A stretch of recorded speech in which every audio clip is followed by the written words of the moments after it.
बिहार में लगातार हो रही बारिश से हालात बिगड़ते जा रहे हैं। गंगा और उसकी सहायक नदियों का जल स्तर बढ़ने से कई गांव जलमग्न हो गए हैं। लोग ऊंचे स्थानों की ओर पलायन कर रहे हैं। प्रशासन ने राहत शिविर लगाए हैं और नावों से लोगों को निकाला जा रहा है। पटना में ट्रैफिक जाम ने लोगों की मुश्किलें बढ़ा दी हैं। जगह जगह जल जमाव के कारण वाहन रेंगते नजर आए। ऑफिस और स्कूल जाने वालों को घंटों सड़क पर फंसे रहना पड़ा। नगर निगम ने पंपिंग स्टेशन चालू किए हैं, लेकिन पानी निकालने में दिक्कत हो रही है। गया जिले में मोक्षधाम महोत्सव की तैयारी जोर शोर से चल रही है। हजारों श्रद्धालु इस आयोजन में शामिल होने आ रहे हैं। सुरक्षा को देखते हुए प्रशासन ने अतिरिक्त पुलिस बल की तैनाती की है। होटल और धर्मशालाएं श्रद्धालुओं से भर चुकी हैं। दरभंगा एयरपोर्ट पर यात्रियों की संख्या में लगातार इजाफा हो रहा है। त्योहार सीजन को देखते हुए नई फ्लाइटों की शुरुआत की गई है। दिल्ली, मुंबई और बेंगलुरु के लिए सीधी उड़ानों की सुविधा बढ़ाई गई है। एयरपोर्ट विस्तार कार्य को भी तेजी दी गई है।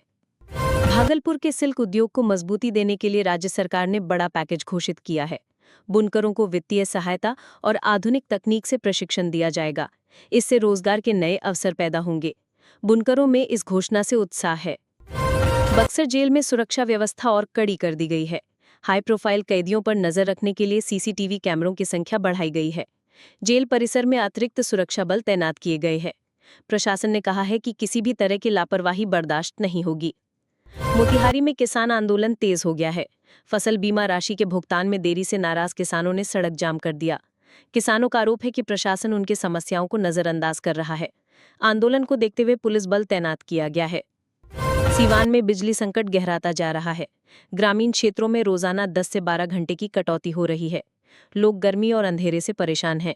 बिजली विभाग ने जल्द स्थिति सुधारने का आश्वासन दिया है, लेकिन उपभोक्ताओं में नाराजगी है। कोसी नदी का जल स्तर खतरनाक स्तर पर पहुंच गया है। निचले इलाकों में पानी घुस गया है और कई गांव प्रभावित हुए हैं। लोग सुरक्षित स्थानों की ओर जा रहे हैं। प्रशासन ने राहत और बचाव दल को चौकसी पर रखा है। नालंदा विश्वविद्यालय में अंतर्राष्ट्रीय सेमिनार का आयोजन किया गया है। इसमें कई विदेशी विद्वान शामिल हुए हैं। सेमिनार में शिक्षा और संस्कृति पर चर्चा हो रही है। विश्वविद्यालय प्रशासन ने इसे राज्य की बड़ी उपलब्धि बताया है। बेगूसराय में तेल रिफाइनरी विस्तार योजना को केंद्र सरकार से मंजूरी मिल गई है। इस परियोजना से हजारों युवाओं को रोजगार मिलेगा। उद्योग जगत में इसे बड़ा कदम माना जा रहा है। स्थानीय लोगों ने खुशी जाहिर की है। समस्तीपुर रेलवे स्टेशन पर ट्रेनों के लेट होने से यात्रियों को काफी दिक्कत हुई। प्लेटफॉर्म पर भीड़ उमड़ गई और लोग परेशान रहे। रेलवे अधिकारियों ने यात्रियों से सहयोग की अपील की है। ट्रेनों को समय पर चलाने की कोशिश की जा रही है।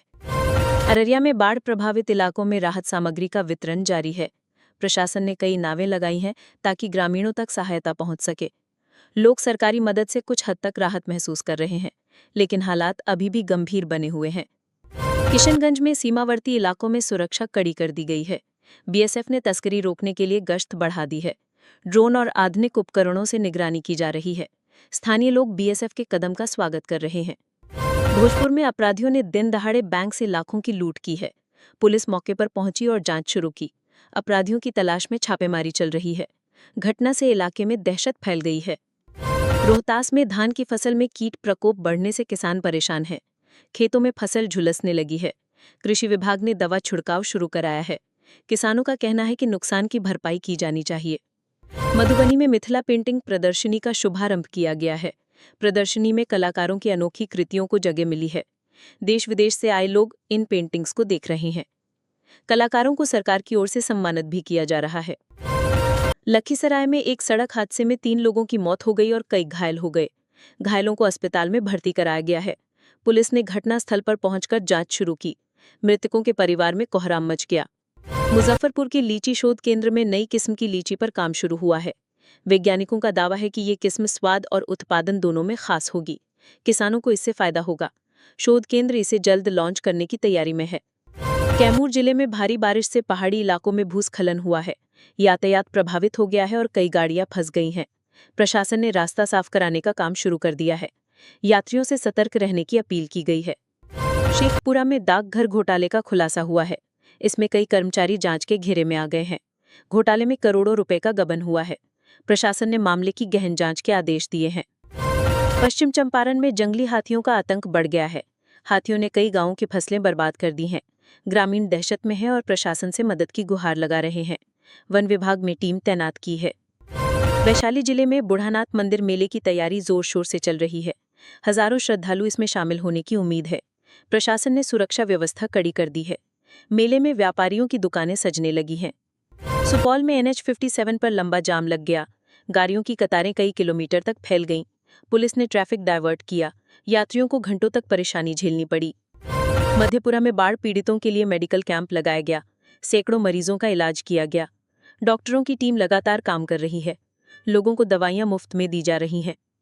पूर्णिया में स्कूली बच्चों को साइकिल वितरण कार्यक्रम का आयोजन हुआ। बच्चों ने खुशी जाहिर की। शिक्षा विभाग का कहना है कि इससे बच्चों की पढ़ाई में मदद मिलेगी। मुख्यमंत्री ने भी इस योजना की प्रशंसा की है। अरवल में पंचायत चुनाव की तैयारी शुरू हो गई है। सुरक्षा बलों की तैनाती की जा रही है। मतदाता सूची को अपडेट किया जा रहा है। प्रशासन ने निष्पक्ष चुनाव करने का आश्वासन दिया है। नवादा में शराब तस्करों पर पुलिस ने बड़ी कार्रवाई की है। लाखों की शराब बरामद की गई है। कई तस्करों को गिरफ्तार किया गया है। पुलिस ने कहा कि ये अभियान लगातार जारी रहेगा। कटिहार में रेल हादसा टल गया। चालक की सूझबूझ से बड़ा नुकसान होने से बचा। अचानक पटरी पर आई दरार देखकर ट्रेन रोकी गई। यात्रियों ने राहत की सांस ली। सारण जिले में गंगा नदी का जलस्तर खतरे के निशान पर पहुंच गया है। तटबंध को मजबूत करने का काम शुरू किया गया है। प्रशासन ने लोगों को सतर्क रहने की चेतावनी दी है। कई गांव बाढ़ की चपेट में आ सकते हैं। औरंगाबाद में नक्सल प्रभावित इलाकों में पुलिस और CRPF ने संयुक्त अभियान चलाया।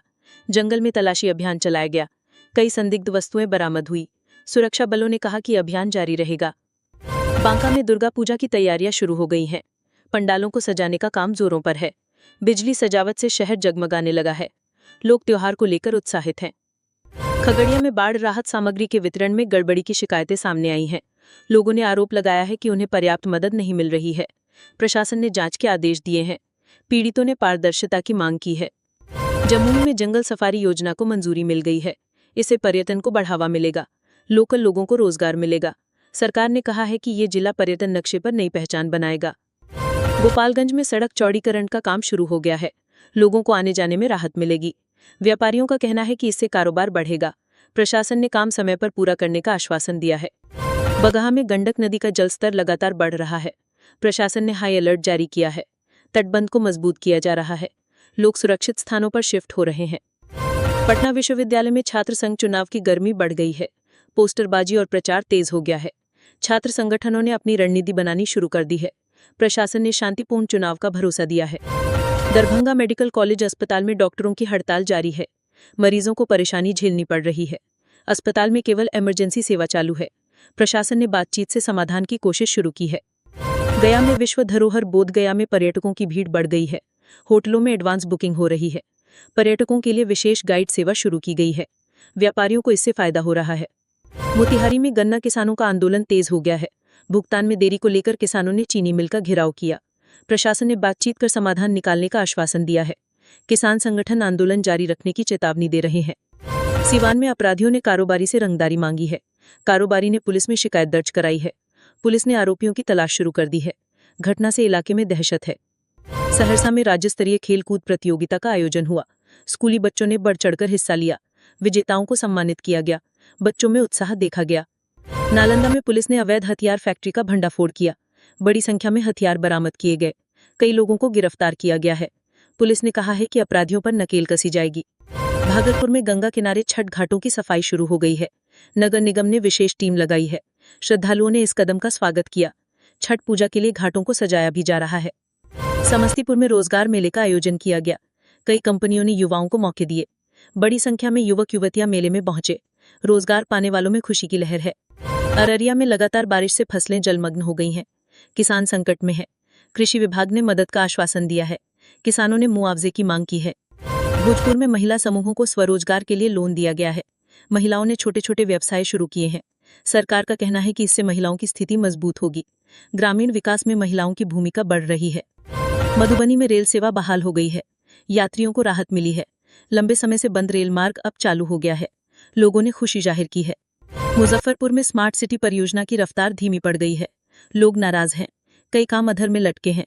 नगर निगम ने जल्द गति देने का भरोसा दिया है। कैमूर जिले में पहाड़ों में पर्यटन सुविधाओं को बढ़ाने का काम शुरू हुआ है। सरकार ने नई योजनाओं को मंजूरी दी है। इससे पर्यटक संख्या में बढ़ोतरी की उम्मीद है।